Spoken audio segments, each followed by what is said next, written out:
पंजाब के गांव में निम्रत नाम की एक गरीब लड़की अपने माँ बाबूजी के साथ रहती थी। निम्रत के बाबूजी गांव में खेतीबाड़ी का काम करते थे। निम्रत गुरुद्वारे में बहुत सेवा करती थी। वो रोजाना नियम से गुरुद्वारे जाती, वहाँ सारी साफ सफाई और लंगर की सेवा करती थी। गुरुद्वारे के सभी सेवादार भी निम्रत की बहुत तारीफ करते थे। सत श्री अकाल भाई जी। सत श्री अकाल निम्रत पुत्र, और जिंदी रहे और रब तेनू हर खुशी देवे। सत श्री अकाल बेबे। जिंदी रहे पुत्र। बेबे लो, ये आपकी बीपी की दवाई। मुझे भाई जी ने बोल दिया था कि आपकी दवाई खत्म हो गई है, सुबह नाश्ता करके टाइम से लेना। अच्छा मैं चलती हूँ, माँ बाबूजी मेरा इंतजार कर रहे होंगे, बहुत देर से घर से निकली हुई थी। हाँ हाँ पुत्र, टाइम नाल घर जा, किन्नी चंगी कुड़ी है, बस इंदा ब्याह हो जाए ते असा सारियां नू बहुत खुशी होएगी। निम्रत सबकी चहेती थी, सब उसे बहुत प्यार करते थे और सब यही चाहते थे कि निम्रत की शादी एक अच्छे घर में हो जाए। पर निम्रत के बाबूजी कुलविंदर सिंह के ऊपर गांव के जमींदार अमरिंदर सिंह का बहुत कर्ज था। कर्ज उतारने के बदले अमरिंदर सिंह निम्रत के बाबूजी से निम्रत का हाथ मांगने के लिए आ जाता था। अमरिंदर सिंह निम्रत से उम्र में बहुत बड़ा था। उसकी पहली पत्नी मर चुकी थी और बच्चे शहर में रहते थे। वो निम्रत से शादी करना चाहता था। निम्रत पर उसकी बुरी नजर थी।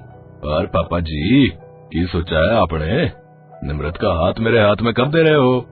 अमरिंदर, अपनी उम्र का ख्याल तो करो। निम्रत तुम्हारी बेटी की उम्र की है और तुम उससे शादी करने की बात कर रहे हो। वो तो इसमें गलत क्या है? अगर मेरा कर्जा नहीं दे सकते तो निम्रत का हाथ मेरे हाथ में देना होगा। मैं कल ही बारात लेकर आऊंगा और मैं देखता हूँ कौन मुझे रोकेगा। बस बहुत सब्र हो चुका, तुम ऐसे नहीं मानोगे। ओ मैं अपनी कुड़ी ब्याह दूं तुमसे? ओ मैं अपनी कुड़ी दा ब्याह तुमसे नहीं कर सकता। ओ मुझे बस थोड़े दिन का समय दो, मैं तुम्हारा सारा कर्जा चुका दूंगा। पर मेरी बेटी के पीछे मत पड़ो, उसके लिए अपने मन में ऐसे ख्याल मत लाओ। मैं कुछ नहीं सुनूंगा, मैं कल बारात लेकर आ रहा हूँ। बस मैंने जो कहना था सो कह दिया, अब अपनी कुड़ी नो तैयार रखना। अमरिंदर धमकी देकर चला जाता है। निम्रत गुस्से में भर जाती है। बाबूजी आप चिंता मत करो, मेरे साथ गुरु नानक देव जी का आशीर्वाद है, वो इस जालिम को सबक जरूर सिखाएंगे। उनके होते हुए ये अमरिंदर मेरा कुछ नहीं बिगाड़ पाएगा। हे बाबा नानक जी, मेरी बच्ची की रक्षा करना। अगले दिन अमरिंदर बारात के साथ निम्रत के घर पहुंच गया। जोर जोर से बैंड बाजे बजने लगे। वो सीधा निम्रत के घर के अंदर घुस गया। आसपास के सभी लोग वहाँ इकट्ठे हो गए। ओ पापा जी, ओ मैं आ गिता, ओ कहाँ है मेरी होने वाली दुल्हन? ओ नहीं, ओ अमरिंदर ऐसा मत कर, और रब से डर। मेरे जीते जी मैं अपनी बेटी की शादी तेरे से नहीं करूंगा। तो ठीक है, लाओ मेरा कर्जा है, उसे उतारने के लिए कुछ तो ब्याज देना ही पड़ेगा।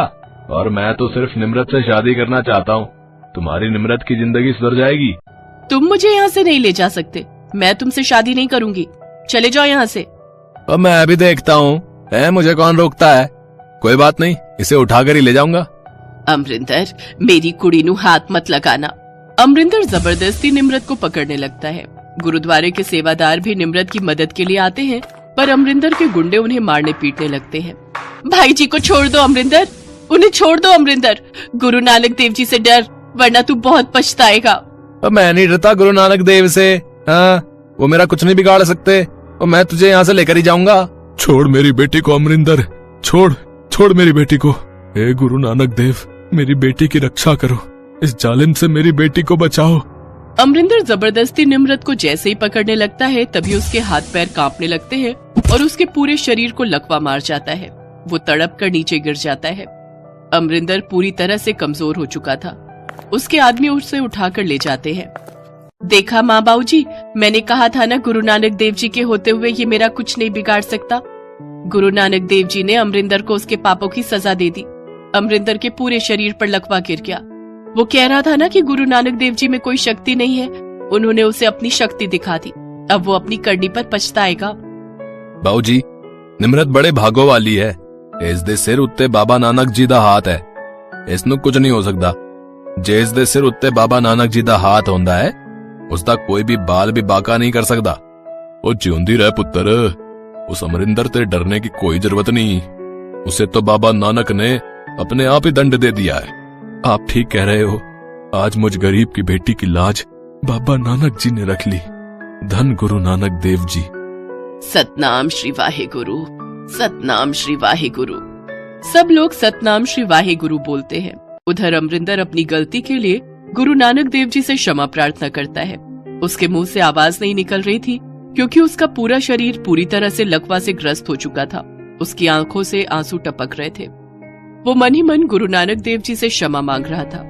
मुझे माफ कर दो गुरु नानक देव जी, मैंने आपकी शक्ति को नहीं पहचाना। इस हालत में मैं नहीं रह सकता।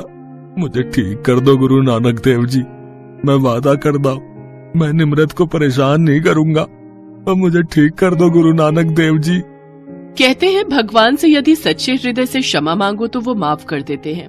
और गुरु नानक देव जी का चरित्र इतना उदार है कि वो अपनी शरण में आए प्रत्येक व्यक्ति को क्षमा कर देते हैं। अमरिंदर के बार बार माफी मांगने पर गुरु नानक देव जी उसे ठीक कर देते हैं। अमरिंदर अपनी भूल का प्रायश्चित कर चुका था। उसने निम्रत को तंग करना बंद कर दिया और उसके गरीब पिता का कर्जा जो उसने बेईमानी से बढ़ा दिया था वो भी माफ कर दिया। निम्रत और उसके माता पिता बहुत खुश होते हैं कि गुरु नानक देव जी ने अमरिंदर जैसे बेईमान इंसान को सबक सिखा दिया और अमरिंदर सीधे रास्ते पर आ गया। एक दिन निम्रत गुरुद्वारे में शब्द कीर्तन कर रही थी। वहीं एक बहुत ही अच्छे परिवार की एक लेडी की नजर निम्रत पर पड़ती है। वो अपने किसी रिश्तेदार के घर गांव आई हुई थी। गुरुद्वारे के सेवादार से उन्होंने निम्रत के बारे में बात की। सब निम्रत को अच्छे से जानते थे। सबने निम्रत की बहुत तारीफ की, पर वो बहुत ऊंचा घराना था, इसलिए निम्रत के पिता थोड़े परेशान हो गए। पर यहाँ भी गुरु नानक देव जी ने उन पर कृपा की। बहन जी, मैं बहुत खुश हूँ कि आप जैसे बड़े घर का रिश्ता मेरी निम्रत के लिए आया, पर मेरे पास इतने पैसे नहीं कि मैं भाई साहब, हमें कुछ नहीं चाहिए। वाहे गुरु का दिया हमारे पास सब कुछ है। बस हम तो निम्रत को अपने घर की बहू बनाना चाहते हैं। मैं अपने नवजोत के लिए आपके निम्रत का हाथ मांगती हूँ। ओ कुलविंदर जी, हुण निम्रत साडे घर दी नूं है, तुसी बस विआह दी तैयारी करो जी। निम्रत के माँ बाबूजी की खुशी का ठिकाना नहीं था।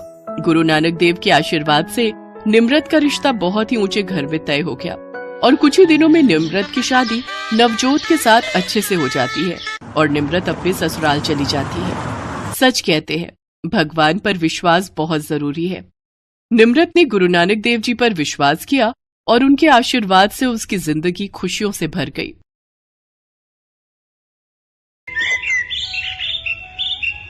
वंश 9वीं कक्षा में था।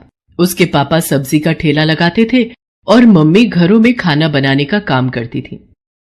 वंश के मम्मी पापा चाहते थे कि वो पढ़ लिख जाए तो बड़ा होकर अच्छी नौकरी पर लग जाएगा, इसलिए वो वंश को बड़े स्कूल में पढ़ा रहे थे। वंश को टेक्निकल काम में बहुत रुचि थी, इसलिए वो अपना दिमाग लगाकर खराब हुए मोबाइल फोन और लैपटॉप ठीक कर लेता था। एक दिन, पता नहीं ये लैपटॉप को क्या हो गया, क्लास का टाइम हो रहा है। क्या हुआ सर, आप कुछ परेशान दिखाई दे रहे हैं? पता नहीं राहुल बेटा, मेरा लैपटॉप ऑन नहीं हो रहा। लाइए सर, मैं ऑन कर देता हूँ। अच्छा, तुम कर लोगे तो कर दो, मेरी बड़ी हेल्प हो जाएगी। सर, आपको प्रिंसिपल मैम ने बुलाया है। राहुल बेटा, मैं प्रिंसिपल मैम के पास होकर आता हूँ, तब तक तुम ये ऑन कर दो। Okay sir. राहुल काफी कोशिश करता है पर उससे लैपटॉप ऑन नहीं होता। तभी वंश वहां से जा रहा था। उसने राहुल से कहा, लाओ इधर दो, ये ऐसे ऑन नहीं होगा, मैं ऑन कर देता हूँ। वंश लैपटॉप ऑन कर देता है। तभी टीचर के आते ही राहुल पलट जाता है और वंश के हाथ से लैपटॉप छीन लेता है। वंश, ये लैपटॉप बहुत महंगा है, इसे हाथ मत लगाओ। सर ये लीजिए, मैंने लैपटॉप ऑन कर दिया है। वंश, तुम यहाँ क्या कर रहे हो? कभी देखा भी है इतना महंगा लैपटॉप? चलो क्लास में जाकर बैठो, लंच टाइम खत्म हो गया है। राहुल बेटा, तुमने तो कमाल कर दिया, मेरा लैपटॉप ऑन कर दिया। Thank you sir. राहुल साफ साफ झूठ बोल देता है और वंश बेचारा एक गरीब होने के कारण कुछ नहीं बोल पाता। अगले दिन स्कूल में कंप्यूटर की क्लास थी। टीचर ने सभी बच्चों से लैपटॉप लाने के लिए कहा। कल सभी बच्चे अपना अपना लैपटॉप लेकर आएंगे, मुझे एक प्रोजेक्ट करवाना है। मेरा लैपटॉप बड़ी मुश्किल से राहुल ने ठीक किया है, मैं नहीं चाहता कि ये दोबारा खराब हो, इसलिए सभी बच्चे अपने अपने लैपटॉप पर काम करेंगे। सर, मेरे पास लैपटॉप नहीं है। मुझे कुछ नहीं पता, कहीं से भी लाओ। कल तक मुझे हर बच्चे के पास लैपटॉप दिखना चाहिए।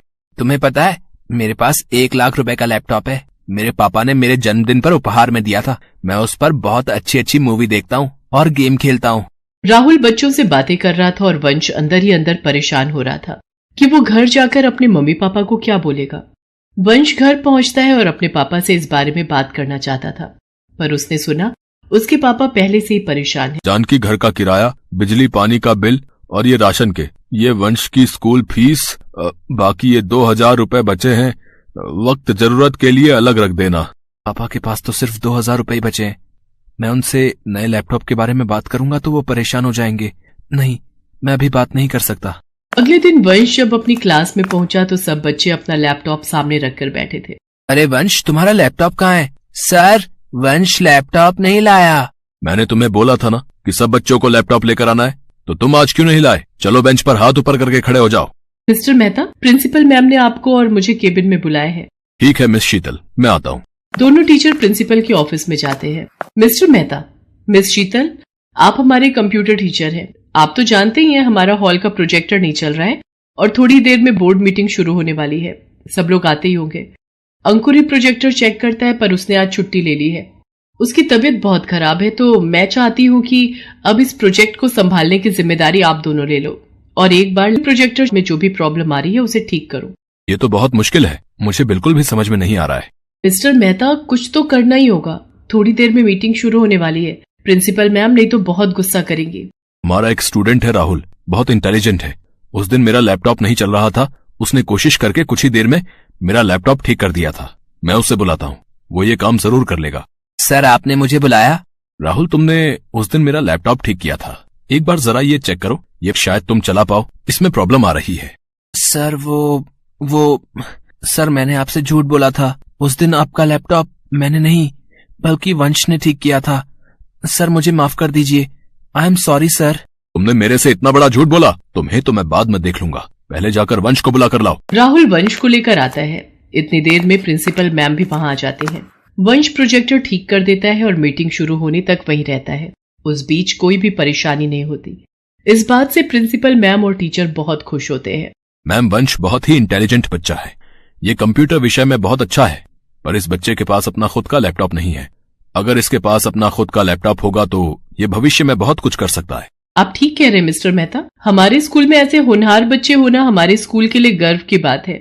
अगले दिन स्कूल के हॉल में जब सब बच्चे इकट्ठे हुए थे, प्रिंसिपल मैम वंश को स्टेज पर बुलाती हैं और उसे एक लैपटॉप उपहार में देती हैं। वंश बेटा, ये तुम्हारा पुरस्कार भी है और स्कूल की तरफ से उपहार भी है, तुम्हारा अपना laptop.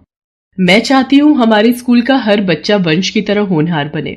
Thank you ma'am, thank you so much. Hall में खड़े सब बच्चे तालियां बजाते हैं। राहुल को भी अपनी गलती का एहसास हो जाता है। वंश अपना पुरस्कार लेकर घर जाता है, जिसे देखकर उसके मम्मी पापा बहुत खुश होते हैं और वंश को गले से लगा लेते हैं।